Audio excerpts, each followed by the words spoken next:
오늘 함께 읽은 말씀을 통해서 있는 자와 없는 자라는 제목으로 말씀을 나눌 때에 우리 각자에게 필요한 그 하나님의 은혜가 있기를 소망합니다.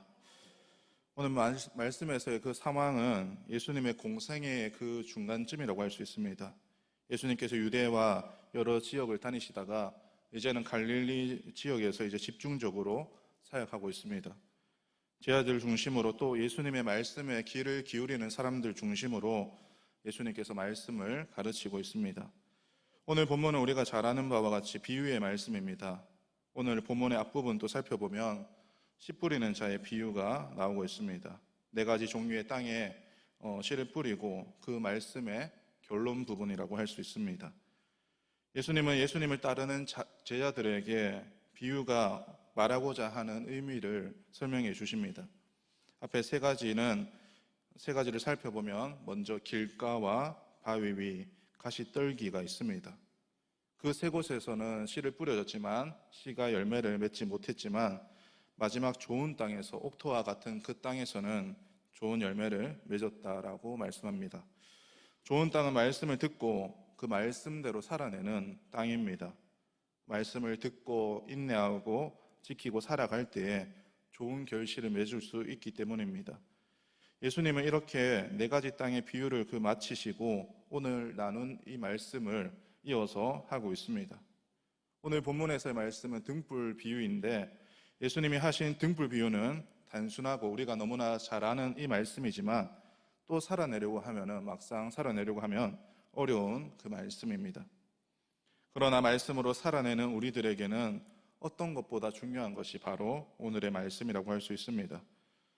성도 여러분들은 캠핑에 가보신 적이 있으신가요? 캠핑에 가서 또 야외에 나가서 여행을 해보신 적이 있으실 것입니다. 요즘 많은 사람들이 코로나로 인해서 답답한 상황을 조금이나마 해소하기 위해서 공기가 좋은 곳으로 떠납니다. 자연에서 좋은 공기도 마시고 가족들과 또 가까운 사람들과 함께 조금이나마 편한 시간을 보내고자 합니다. 캠핑을 가면은 낮에는 자연을 바라보며 멍하게 있기도 하고 또 바다를 보고 멍하게 있기도 하고 또 산을 보며 멍하게 있기도 합니다. 그렇게 낮에는 그렇게 자연을 바라보며 쉬는 시간도 좋지만 저녁이 되면 또 낮과는 다른 분위기가 되어서 좋습니다. 불을 피워서 아무 생각도 없이 그냥 불을 멍하게 보고 있다고 해서 불멍이라고도 하는데 그렇게 시간을 보내기도 하고 또 휴대용 조명을 여러 가지를 켜놓고 고요한 또 분위기 좋은 저녁 시간을 보내기도 합니다. 도시에는 거리마다 가로등과 네온 사인이 있어서 저녁이 되어도 밝지만 도시에서 조금이라도 떨어진 곳 또 자연이 있는 시골은 저녁이 되면 어떻습니까? 한 치 앞도 볼 수 없습니다. 한 치 앞도 볼 수 없을 만큼 깜깜한 어둠이 찾아옵니다. 그런 곳에서는 조명이 필수입니다. 조명이 없다면 칠흑 같은 그 밤에는 아무것도 할 수 없기 때문입니다. 작은 불이라고 할지라도 어두움을 밝히는 데는 충분하기 때문에 각자 저마다의 불을 가지고 있습니다. 사람들이 이처럼 등불을 켜는 이유가 있습니다. 등불을 켜는 이유는 그 빛을 통해서 자신이나 다른 사람들이 어떤 사물을 보게 하기 위해서 킨다는 것입니다.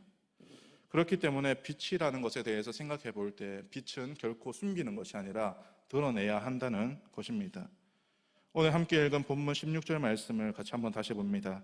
누구든지 등불을 켜서 그릇으로 덮거나 평상 아래에 두지 아니하고 등경 위에 두나니 이는 들어가는 자들로 그 빛을 보게 하려 함이라라고 말씀은 기록하고 있습니다.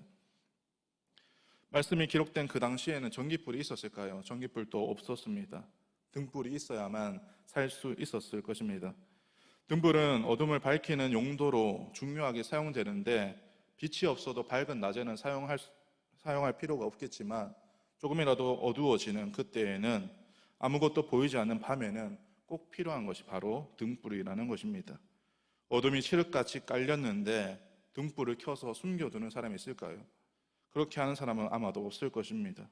어떤 이유가 있어서 잠깐은 빛을 가릴 수는 있겠지만 빛을 드러내고 어둠 속에 있는 사람들에게 유익을 주고자 할 것입니다. 예수님이 선포하신 진리의 말씀도 빛과 동일합니다. 하나님의 섭리 가운데 예수님이 오실 때까지 그 진리를 비밀로 두셨습니다. 그래서 구약 시대를 살았던 사람들은 그 진리를 들어도 온전히 깨닫지 못하는 경우가 많이 있었습니다. 그 비밀의 말씀은 예수님이 오신 후에야 이제 드러나게 되었습니다. 그러나 예수님이 오신 후에도 여전히 알지 못하는 사람들은 알지 못했다는 것입니다. 예수님이 공생의 기간 동안 많은 말씀을 증거하시고 또 가는 곳마다 제자들을 데리고 다니셨지만 예수님과 늘 가까이 있었던 제자들도 예수님이 그 십자가에 달리시는 그때까지도 예수님을 제대로 이해하지 못한 경우가 있었기 때문입니다. 예수님과 늘 가까이 했던 제자들도 그렇게 모르는데 다른 사람이라고 하면 더 잘 알기가 어려웠겠죠. 예수님의 부활을 목격하고 경험하고 성령 강림을 체험한 후에야 예수님이 그동안 가르쳐 주셨던 말씀과 가르침과 복음에 대해서 조금이나마 이해하게 되었습니다. 명확하게 알고 난 후에는 예수님의 바램처럼 누구보다 열심히 예수님이 하셨던 것처럼 복음을 선포하는 삶을 살았습니다. 예수님이 말씀하신 등불 비유 자체는 단순하면서 당연한 이야기입니다. 예수님은 당시 문화 속에서 너무나 당연한 이야기를 하시면서 그 안에 담긴 영적인 의미가 무엇인지를 사람들에게 설명하려고 하셨습니다. 등불은 과거에 우리 여기서 사용해 보신 적 있으신가요? 호롱불을 사용하는 것과 비슷합니다. 토기 안에 기름을 채워넣고 심지를 넣고 불을 밝혀서 사용하는 도구입니다. 그러나 지금은 거의 사용하지 않습니다. 본문에서 등불을 켜서 그릇을 덮거나 평상 아래 두지 아니하고라고 말하고 있는데 여기서 말하는 그릇은 조명을 끄는 도구였습니다. 평상은 침대라고 생각할 수 있겠죠. 또 등경은 등불을 올려두는 도구입니다. 본문에서 나오는 예수님 시대에는 등불을 켜는 것이 일상적인 상황입니다. 캄캄한 방을 비추는 도구로 등에 불을 켜서 등경 위에 올려두면 방 전체가 빛으로 어둠을 밝히게 되는 것입니다. 요즘은 드물지만 제가 어릴 때만 해도 자주 정전이 되었습니다.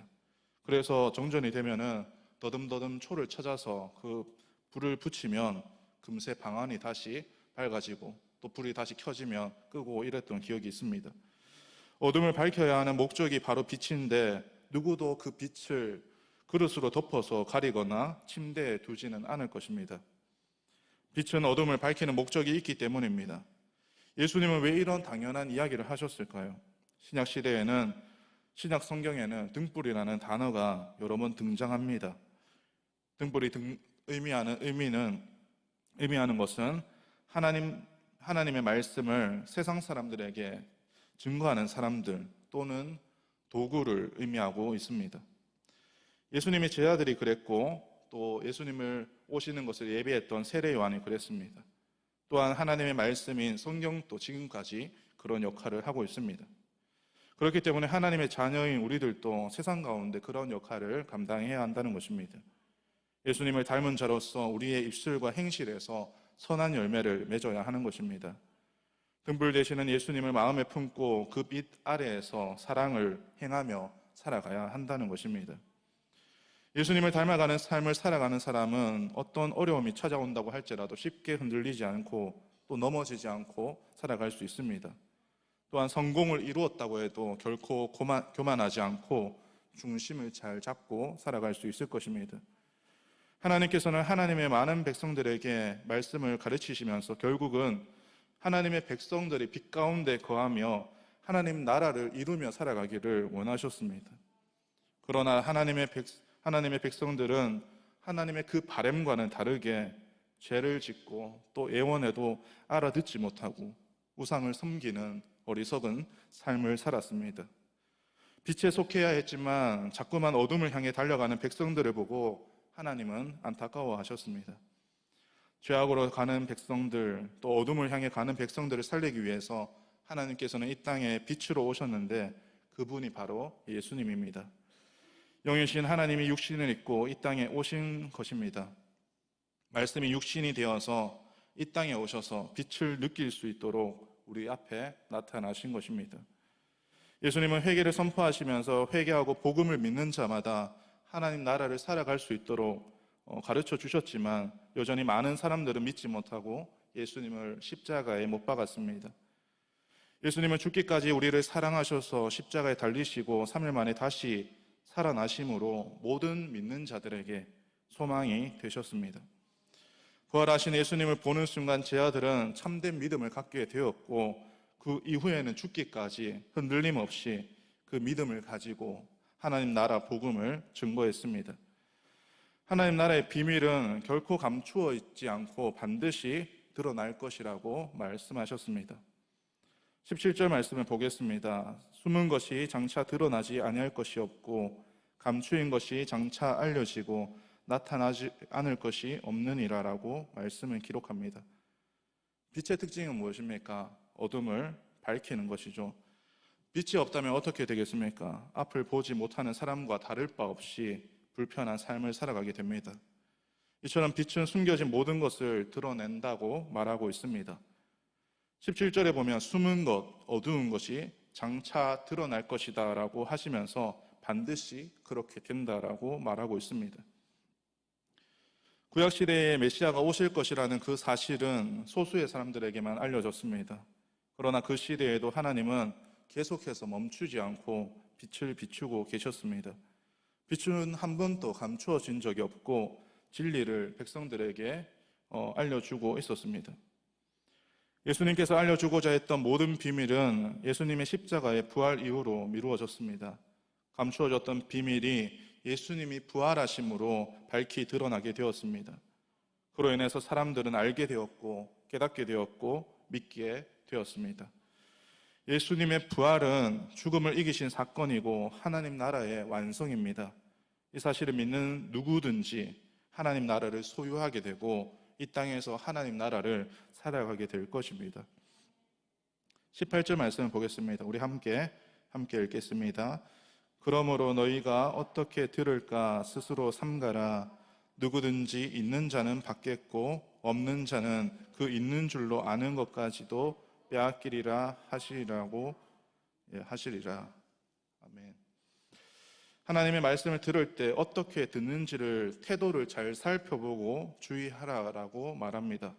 씨 뿌리는 비유에서 예수님의 말씀을 잘 해석해 주신 것처럼 말씀을 잘 듣고 제대로 반응하는 삶을 살기 위해서는 우리의 마음밭이 어떤가를 늘 점검해 보아야 합니다. 씨가 땅에 떨어져서 좋은 열매를 맺을 수 있는 준비가 된 밭인가, 아니면 옥토와 같은 밭으로 하나님의 말씀을 잘 수용할 수 있는가를 늘 생각해야 합니다. 본문에서 삼가라는 말은 잘 살펴보라는 뜻입니다. 너희가 어떻게 들을까를 잘 관찰해 보라는 의미입니다. 오늘날을 살아가는 우리의 태도는 어떻습니까? 하나님의 등불로서 말씀을 잘 듣고 살아내는 삶을 살아가고 있습니까? 형식적으로 교회에 와서 나오기만 하고 듣기만 하고 변화가 없는 삶을 살아가는 것이라면 우리는 자신의 신앙을 다시 한번 점검하고 주님 앞에 헌신을 다짐해야 할 것입니다. 예수님이 비유로 말씀하신 이유는 감추기 위함이 아닙니다. 드러내기 위함입니다. 다만 듣는 자들이 그것을 받아들이지 않기 때문에 그것이 감추어지는 것이다라고 말씀합니다. 듣는 자는 스스로를 돌아보면서 말씀이 내 삶에 적용되어 살아가는 삶을 살아가고 있는가를 늘 점검하고 돌아보아야 하는 것입니다. 하나님의 말씀을 들을 때 자기 마음을 좋은 밭으로 만들지 않으면 아무리 그 말씀이 진리의 말씀이고 또 좋은 말씀이라고 할지라도 그 말씀을 우리 삶에 적용하지 못하고 다 빼앗기고 말 것입니다. 더 좋은 밭은 더 좋은 밭이 되겠지만 길가와 같은 나쁜 밭은 형편이 더 나빠질 것입니다. 하나님의 말씀은 결코 어려운 것이 아닙니다. 순종하기 어려운 것도 아닙니다. 말씀으로 믿음을 받아야 그 말씀을 깨달을 수 있고 순종할 수 있게 되고 그로 인해서 열매를 맺게 되는 것입니다. 오늘 말씀을 생각해 볼 때에 있는 자는 어떤 사람입니까? 말씀을 듣고 받아들인 좋은 땅을 의미합니다. 그렇다면 없는 자는 말씀을 받아들이지 못한 길가와 같은 땅을 가리키는 것입니다. 예수님의 말씀을 받아들이는 자들은 더욱더 진리를 깨닫게 될 것이지만 예수님은 거절하는 자들은 더욱더 진리에서 멀어질 것이라는 경고의 말씀이기도 합니다. 18절 말씀에 보면 누구든지 있는 자는 받겠고 없는 자는 그 있는 줄로 아는 것까지 빼앗기리라 하시리라 라고 하신 말씀은 예수님이 그 마음에 있는 자는 좋은 땅으로 더 좋은 열매를 맺을 것이지만 예수님이 그 마음에 없는 자는 있는 것까지도 또 있다고 생각하는 것까지도 다 빼앗길 것이다 라고 하신 말씀입니다. 좋은 땅에 나오는 비유의 말씀처럼 하나님의 말씀을 듣고 지키고 인내함으로 결실을 맺을 수 있는 성도님들이 되기를 소망합니다. 스스로 말씀을 잘 알고 있다고 착각하고 변화하려고 애쓰지 않고 현실에 안주하는 사람들은 이미 가지고 있는 것까지도 빼앗긴다는 것을 기억하는 모두가 되기를 소망합니다. 이번 주에는 부흥사경회가 있었습니다. 말씀을 듣고 은혜 받으셨습니까? 매일의 삶 가운데에서도 다양한 예배가 있고 말씀을 듣는 시간이 있습니다. 말씀을 듣는 시간을 좋은 교훈을 듣는 시간으로만 생각하고 그치는 것이 아니라 행함으로 살아내고 변화되는 삶으로 살아내기 위해서 발버둥 치는 모두가 되기를 소망합니다. 등불은 숨기는 것이 아닙니다. 또한 숨겨지지도 않습니다.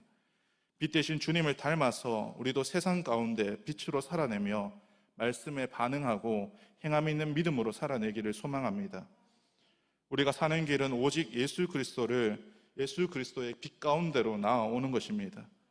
평상 아래에 두었던 등불을 평상 위로 올리고 빛으로 오신 예수님을 영접하기를 소망합니다. 빛 대신 예수님 안에 거함으로 이 땅에서 하나님 나라를 소유하며 살아내는 하나님 나라의 백성이 되기를 소망합니다. 우리 모두는 빛으로 부름받았습니다. 그렇기 때문에 평상 아래에 등불을 두지 않는 것처럼 세상 속에서 빛으로 드러나야 하는 것입니다. 세상에서의 성도의 역할은 분명합니다. 우리가 원하든 원하지 않든 반드시 드러나게 되어 있습니다. 세상 사람들은 말합니다. 너 교회 다니는데 왜 그래? 라고 말합니다. 그런데 이런 말은 하지 않잖아요. 너 절에 다니는데 왜 그래? 그런 말은 들어본 적이 없잖아요. 교회 다니는데 왜 그래? 라고 하는 것은 여전히 교회를 향한 기대치가 우리에게, 그 사람들에게 있기 때문입니다. 관심이 없다면 비난도 없습니다. 비난이 있다는 것은 여전히 기독교에 대한 또 교회에 대한 관심이 있다는 것입니다.